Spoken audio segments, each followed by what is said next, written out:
I'll just give an example. If the patient is poor and you treated them free under the government scheme, they'll, if that lady is coming from Konkan, next time she comes, she'll get me fish as a kind of, because she cannot pay me in money, or they will get some fresh vegetables from the farm and they'll come and touch your feet and kind of things. Of course, now I don't want to encourage those kind of things, but they still treat you like gods, which is very difficult to have this in metros, big cities. Yes. True. The life part or the actual life you can live once you are free from all those traffic and pollution, travel time, and a lot of competition also. Welcome once again, and this is another session of Hall of Fame interview, and we have with us very senior and good doctor, Dr. Suraj Pawar, and he is an oncosurgeon, and he has been trained in Tata Memorial Hospital, oncosurgery, and he has got fellowships from New York and other things. And he has been in this branch for the last 25 years, and he has started from scratch. Right? He started from a hospital in Kolhapur that was 4-bedded, and now he has climbed the ladder to about 125-bedded hospital dedicated to cancer services, and he has almost everything, every facility under the sun for the oncology. Thank you, Dr. Suraj. It's a delight to talk to you. Welcome. Thank you very much to have me here. Sir, so I'm very happy to be in this academy. I've been attending the sessions, which I found very useful. So it's a pleasure being here today. Thank you, sir. Thank you. So I really feel that we feel very proud because see, most of the people are actually going to West and making their career there. But you took a call that you want to come to their motherland and then serve this place and make a state-of-art facility for this place. So in a smaller town like Kolhapur, it is a phenomenal achievement. Yeah, now Kolhapur is you can say it is city, airport has come up and a lot of things are happening. But 25 years ago, it will be a very a small town. And it was a small town. It was a small town. Taking a call, coming back to that city, it is hats off to you, sir. You have taken a big step, and a lot of people, I think millions of people have taken benefit of your one step, one decision. So great to have you, sir. Thank you so much. Thank you very much.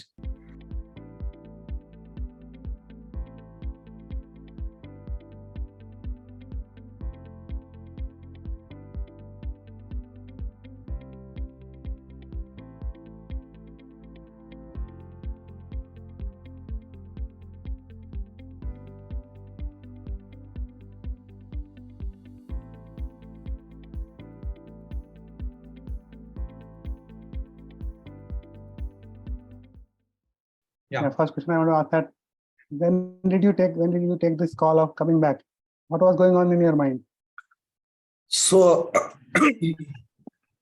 when I finished my whole training and then I had a short stint, as I said, at the Memorial Cancer Center after finishing my training in Tata Hospital. So there were a lot of opportunities abroad. Plus, the least that was available was to have a consultancy practice at any big corporate hospital in Mumbai, because in those days, I'm talking about 97, 98. Right. And there were not many cancer surgeons, even in big hospitals like Hinduja, Bombay Hospital, even Tata itself, Tata Hospital, my bosses wanted me to stay there and continue as a consultant. Maybe I would have become a director by now. But the only thing that was playing on my mind, maybe because of the teachings of my parents or the social kind of great leaders whom I always followed, that you should give back to society. And that was the only thing that made me leave everything. Even my friends in Tata were having a big laugh at me when I was saying that I'm going to Kolhapur. This is even from Mumbai. Even if you go to Pune, we consider it as a downfall. You're going to, but I didn't bother too much about it. But initial phase was very difficult, you can say, because quite a few of my MBBS batchmates had already gone to US and UK and they were earning in dollars and moving Mercedes cars, where I was traveling here in a state transport ST bus with not much in my pocket. Only the passion was there. So slowly we could do it, but it was very difficult and de-nerving in the initial phase. But as things started shaping up, then that itself started becoming a motivation. When the other people in the society, the patient, they start coming and giving you compliments, and people in your community, in the medical community, they start appreciating your work. Yes. And the society also understands that, look, this is the person who has come back and he wants to do something good here. So over a period of time, we could start with a 4-bedded small hospital, and then slowly over a period of time, now we have a robotic center, a state-of-art radiation and everything. But as you write, I mean, coming back to your question, the only driving force was to come back to your roots and create a facility which was not existing in that area. And one very permanent imprint on my mind has been the visual picture on the footpaths of Tata Hospital while I was working there. When you come out, the people in huge numbers sleeping on the footpaths, just waiting for their turn to come, for the OPD, for the surgery, at a very pathetic sight. So that was one of the very important reasons that I decided that I'm not settling in metropolitan, and I want to go to the roots and serve these kind of patients over there. Fantastic. It takes a lot of courage, because when you see your colleagues riding in Mercedes, giving the best of education to their kids, having the best of the life, and it really takes something to come back and fight for it and start from the scratch and build something like that. And it takes a huge amount of time, which commendable effort. Yeah, commendable effort. We keep telling that you need patience, perseverance, and purity. So you had the pure vision, and then you had patience and persevered with the intention of creating something which is not existent. I really kudos to you. Yeah. So, Thank you so much. I wanted to ask you, because you have a big hospital and almost 300 staff members are there. So, and as you mentioned also that earlier, that the attrition rate is quite low, and you have a in a small town. First is how to get a right people there, because you will not get trained people there. Second is how the attrition rate is so low. What is the things that you do particularly to retain them? So first thing what we did was to create a center with the latest of the technology. It had to be at the cutting edge, even the radiation machine. In those days, or with no money in the pocket and the banks refusing to give loans in the initial phase, I could have easily gone for a cobalt radiation machine, which was fine, very acceptable in this area, because otherwise there was no treatment here in the first place. So I could have gone for a very low cost, not very low, very local compared to the linear accelerator. And that would have taken a lot of load off my shoulders. But right from day one, we always felt that we should have the best of the technology, because if I got cobalt, I would have struggled to get a good radiation oncologist to work with me here. Right. But when I got this linear accelerator, triple energy with the image guided radiation and all that, then people, even the first radiation oncologist who came to us, Dr. Yogesh Anap, he was a gold medalist from Tata Hospital. And right from day one, he's there till today with us, because we got another second radiation machine, which is even higher in technology than the existing one. Okay. So this is how we retain the staff. From the surgical aspect also, we had started doing minimally invasive oncosurgery since many years back. I have developed my own technique which is called as a Pawar technique, which is accredited by American Board of Surgeons as a teaching video. So that has been published in the international journal, 224 largest series, 224 cases in the semi-prone position, which I have developed. Okay. So these kind of things, and then we got this robo. So surgeons were also very excited, and the sheer number of cases that we have, the surgeon would love to operate these number of cases. And apart from all this, you have to see to it that you cannot pay them less than what they're getting in the metropolitan cities. Yes. They have to be at least on par. So that aspect also you have to take care, give a good working atmosphere, and make them feel as they're part of the family. And that's the only reason why we are having a very, very low attrition rate, is because they feel they belong here and we take care of each other. They are paid well, they are well taken care of, and they're working in a place which is as good as any top hospital in a cosmopolitan city in the country, or maybe better than a few, because the patient care here is so fast and so quick. There's hardly any waiting list, and we have all these government schemes affiliated with us, because of which the poor patients get free treatment, And so we have a wide range, right from the poorest section to the affordable ones who can afford robotic surgery. So, but how did you So in brief, convince? you have actually ensured that the money is there, they get a working atmosphere which is good, and they are growing with you. That is very important. Yes. If they feel a growth with you, Absolutely. they will stick with Absolutely. you. Yeah. Absolutely. You are not using them, but you are actually guiding them to scale the new heights. Absolutely. So, That's true. a lot of people. They have actually grown with the institute, Yeah. and they feel very happy and a part of it because we have given a very free hand. It's Yeah. not like Dr. Suraj Pawar Nursing Home, Hmm. which would see several small cities, tier 2, tier 3 cities. There's one person who is the owner and who lets everybody know that he is the owner all the time. Here, And I he have does seen the doing that. micromanagement also. He keeps doing the micromanagement and folks him Yes. everything. You have given the freedom. Yes, that's right. But here we work in a different way. The day there was initially I was doing all surgeries, head and neck, general, thoracic, gynec, onco, genitourinary, everything, because we had been trained that way at Tata Hospital. But the day the first head and neck surgeon joined me, Dr. Parag Watwe, I stopped doing head and neck surgery. Of course, anytime he needs me, I go. But I just hand it over. It's a very difficult thing initially.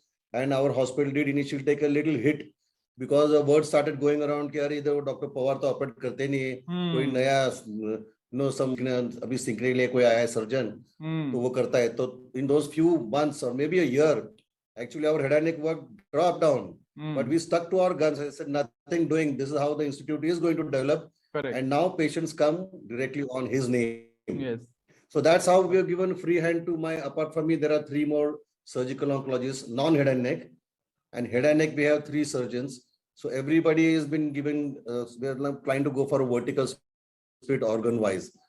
So this kind of a thing, we give them a free hand, and that's how they also feel happy and they grow along with the institute. So, but sir, the big surgeon, when they are passing it out and they are coming from an institute, how do you convince people to come here and work in a tattoo city? What is your pitch to them? So I always talk to my colleagues. Mostly I talk to my colleagues in Tata Hospital or other surgical oncologists in the country, where we meet in conferences. And one thing I try to convince them is look at the quality of life. My colleagues in Mumbai, the quality of life they're spending. Yes. 4 to 5 hours a day they're spending traveling, traffic, and yeah. they're doing 1 or 2 surgeries, 1 or 2 surgeries in a day, and they're exhausted. The whole day is over. Yes. Right. Here, travel time is like 15 minutes total. Yes. And so all you're doing is just coming and attending the patients, coming and doing surgeries. Still, you have your own time to do reading, to do publication, to have your own hobbies. Like I'm going to the Himalayan trek tomorrow, and a lot of other things, cultural things. I'm involved in local IMA cultural activities. We are planning a drama this year. I'm the secretary of our organization. So many, the quality of life. Life is good. And the city, I mean, not just, but these tier 2, tier 3 cities, they really have a good, there's less pollution, it's closer to nature, and your work, there's a quality of the work. You're not just wasting your time here. And at the same time, you get a bigger job satisfaction here because, I'll just give an example. If the patient is poor and you treat them free under the government scheme, they'll, if that lady is coming from Konkan, next time she comes, she'll get me fish as a kind of, because she cannot pay me in money. They will get some fresh vegetables from the farm, and they'll come and touch your feet and kind of things. Of course, now I don't want to encourage those kind of things, but they still treat you like gods, which is very difficult to have this in metros, big yes. cities. Yes. True. The life part or the actual life you can live once you are free from all those traffic and pollution, travel time, and a lot of competition also. Yes. Yes, fantastic. So this is a big for like a top tier people who are associated with you. But what about the staff, sir? 300 people who are staff. How do you have a continuous training module for them? How the attrition rate is so low? Why they do not go to some other institutions which can offer a better pay, maybe small amount of better pay? Yeah. So how about that? So we have developed that kind of a culture. As I mentioned earlier, it's more of a family culture. Of course, when I started, I used to do esophagus the whole day, and If the evening mousy or sister doesn't turn up, I have to sleep by the side of the patient the whole night to monitor the parameters. So those were the days which we have gone through, and luckily we didn't get frustrated and give it up and go back to Tata Hospital or any big hospital where they could have taken me back. But this is what has developed over a period of 25 years. I'm not saying that a new surgeon or a new oncologist should spend 25 years in waiting and then have reached this place. The time can be cut short now, and there are more and more centers coming up in tier 2, tier 3 cities.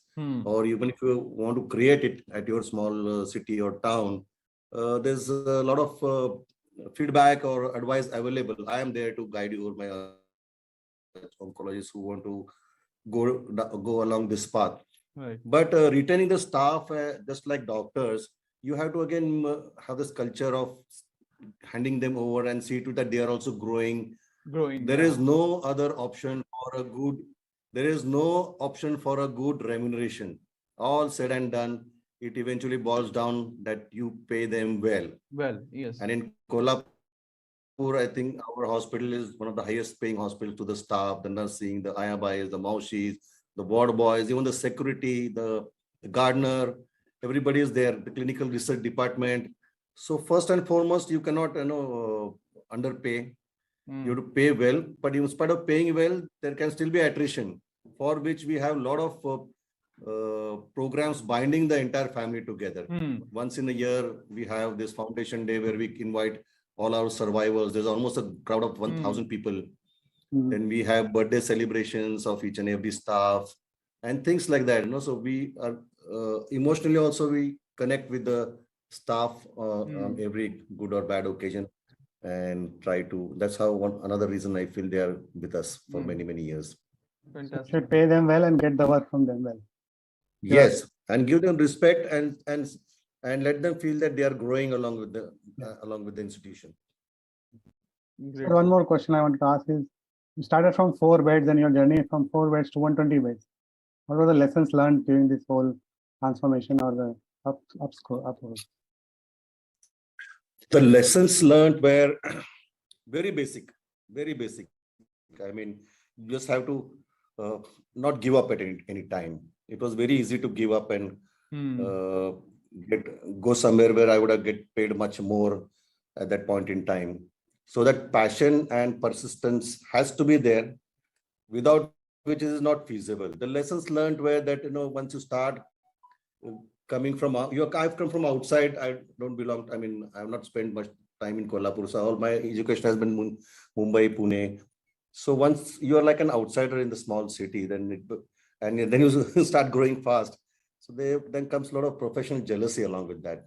And the patients and it's unfortunate in our field, but to some extent, you have to face that as well. Yes. Because in spite of your starting a cancer hospital here, there were few oncologists who were referring patients for radiation to other cities that were 50 kilometers away. So travel to and fro 100 kilometers just for radiation, which was there in the city.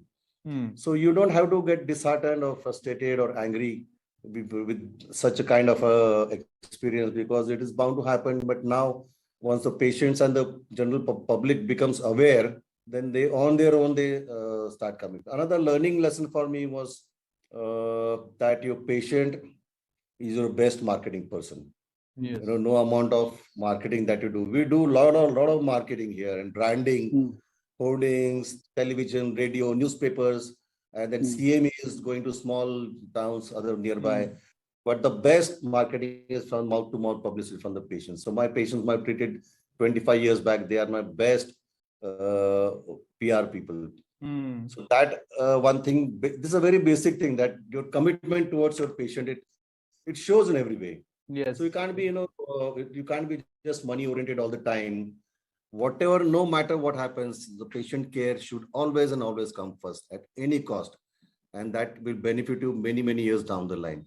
So this is another lesson. Number 3 was we did some investments in some places, and we got very badly cheated financially. We lost a lot of money at very critical point. For example, somebody had come and approached us that there's this company from based in US. They came up with an idea that will provide you pre-on radiation therapy machines.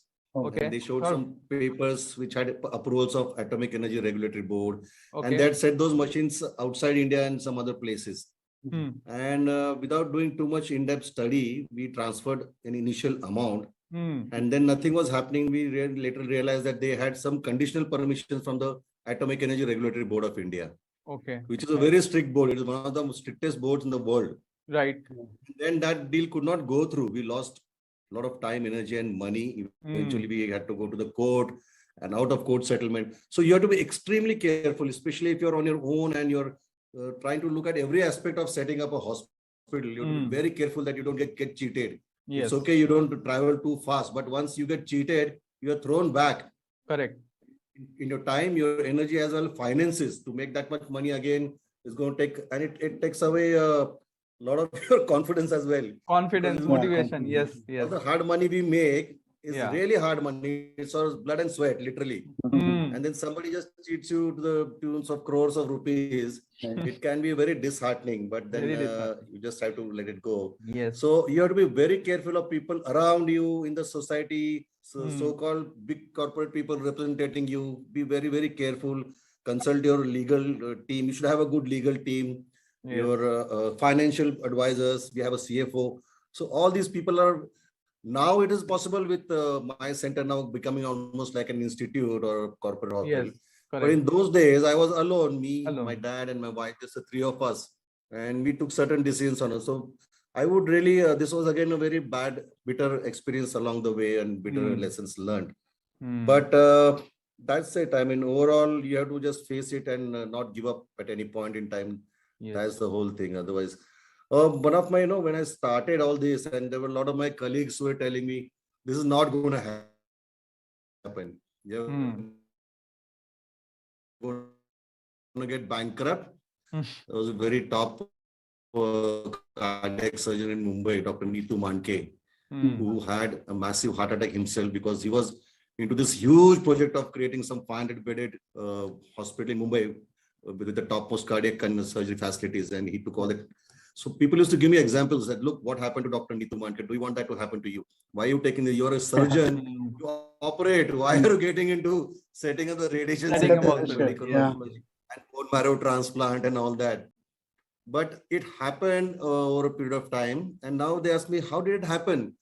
So I tell them the story of the bumblebee. You must be knowing. The story of the bumblebee. It's a famous story. A lot of people know. Yes. The bumblebee with his big body mass and very small wings. The bumblebee is not supposed to fly. It can, at the most, it can crawl on the ground. You can apply all principles of aerodynamics. The bumblebee with a heavy body and small wingspans, it cannot fly, but still it flies. You know why? Because the bumblebee doesn't know the principles of aerodynamics. Yes. Yes. So that's what happened with me. You know, I just jumped into the water. Yes. Had I known that all these problems will be I'll have to face this and all these things, I would have still done it. But ignorance was bliss for me at that time. Yes. Looking back, it was like, wow, it happened and all those things. But I always tell this story of the bumblebee. See, when everyone is different, I will say to the people who are listening, people will say different things to you. They might be very concerned for you. Some people may be jealous for you because they are not able to do so. If other people should not do. Some people are genuinely concerned for this. So listen to all, but then take a call based on your personality, your outlook, what you want, what is your dream. So all those factors take into consideration, then take a call. Otherwise, because XYZ has done or gone to the foreign, or ABC has done in the metro cities, so I should be going that should not be your deciding factor. Deciding factor should be what I want, what is the thing that drives me, because in and out you are doing the same work. If that in and out work doesn't have the underlying passion or underlying motivation, then whether you are in Kolhapur, whether you're in Mumbai, you will not be happy. So if you really want to be happy and make an impact in the society, then it's about yourself. And rightly Sir has told that not everything will be in your favor. Just jump and see how you can manage things. And if you are not very entrepreneurial, yes, go and do a job. That is also not bad thing, because if your personality is not aligned to the entrepreneurship, please do not jump it, because that will make you suffer. Eventually your patient will suffer. So take a call according to your own personality. Absolutely. I Very completely important agree point with is, you. very important point is in The Strangest Secret of World, the audio that you might have heard. They say that conformity is the worst thing that you can do. You should not conform to the where the crowd is going or what maximum people are doing. You should also fall in line, and herd mentality you should go. That is what you have not done, and you have stayed to your purpose and stayed to your dreams. Though they were different from them, but you believed in them. Yes. That was the success mantra for you. Yes. One thing I want to ask was that when you started off, you had to go in state transport buses, and the financial condition was also not that great. And today you are well off and running a very good hospital. So what has the financial frequency or financial mindset you have acquired in these times? So see what this state transport bus example just is one of the examples where my actually house used to be in Sangli, which is 50 kilometers from here. So every day I used to do up and down to Kolhapur in that bus. And then I used to go to operate other than Kolhapur, nearby small towns, similar towns like Miraj, Sangli, Karad, Satara, this side, North Karnataka, up to Belgaum, Konkan. And in those days, I didn't have a vehicle. So wherever possible, I used to go in the state transport buses. But then I bought a two-wheeler, second-hand two-wheeler, which came very cheap, just 2,500 rupees in 1999. Okay. Just to realize that it didn't have a shock absorber at all. And there are a lot of potholes in our town. So every time there's a pothole, I used to stand up and then sit down again. So jokes apart, but then over a period of time, I got a new two-wheeler and I used to travel like 150 kilometers radius from Kolhapur with a cautery parked in between my legs and autoclave drum on top of that, helmet. And then I used to go and do surgeries in nursing homes, commando surgeries, even big abdominal surgeries, wherever it was safe, I could do. So that was the initial part. But, I'll tell you something, Pranav, you asked me this question. I never felt, because the thing in the mind was, I was so passionate and driven about it that I had to, I wouldn't have been happy anywhere else. And absolutely. That, okay, over a period of time, like it's taken me 25 years. So now I'm in a financially comfort zone, you can say. But it's not that, I want to have several farmhouse and I want to have a whole array of high-end vehicles, or that's not the aim. Whatever funds that get generated gets pumped back again into this institute. And that's how it is growing, Correct. Otherwise, there was no need for me to put the second linear accelerator when the first one is there. And that too, the latest one right now. I might as well have bought a huge piece of land and started my farmhouse construction, which still would have been cheaper than the radiation machine. Right. But that's not how the institute goes. You have to give it back, put it back in the institute. Right. And most important, I feel that you should not make it a one-man show. That will be a sure shot downfall. You have all the controls in your hands, macro, micro, everything. And then one fine day, if you're not, you're not there, what happens? The institute collapses. I've seen that example happening in another city. So you have to delegate, you have to give responsibilities, you have to pay them well, and make this institute as independent or, as non-dependent on you. Correct. As much as possible and as fast as possible. Right. Because tomorrow nothing is guaranteed. Yes. So that should not impact. If tomorrow I'm not there, it should not have any effect on my Kohlapur Cancer Center. So that is one philosophy which right from day one I have tried to implement and which has worked so far. That is another reason why the team is stuck together. Fantastic. I think the leadership as well as the mentorship, both the things you have checked all the boxes. The leadership, the one who wants to lead without a title, and mentorship is to give the work or opportunities to others. Right. And this specifically question why I asked was because people see that today's Suraj Pawar, how successful he is and how well he is doing, and wow, what a setup you have created. But there is 25 years of hard work behind that. So you have 25 years of unsung times before this overnight success of yours.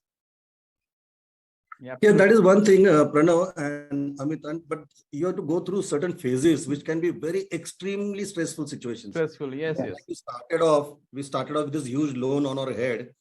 and everything started, but it always takes some time. There's always a waiting period, Yes. You don't put a radiation machine and get that, and immediately patients start lining up. First few months, it was very difficult, almost 6 to 8 months. And then the bank EMI already started, and we could not match the bank EMI. Yes. There were 3 consecutive months where we could not pay the bank EMI, and for people, white collar people like us, if you miss one monthly installment, you spend sleepless nights. So me and my wife were spending sleepless nights. Now what to do? And all those voices started ringing in our ears.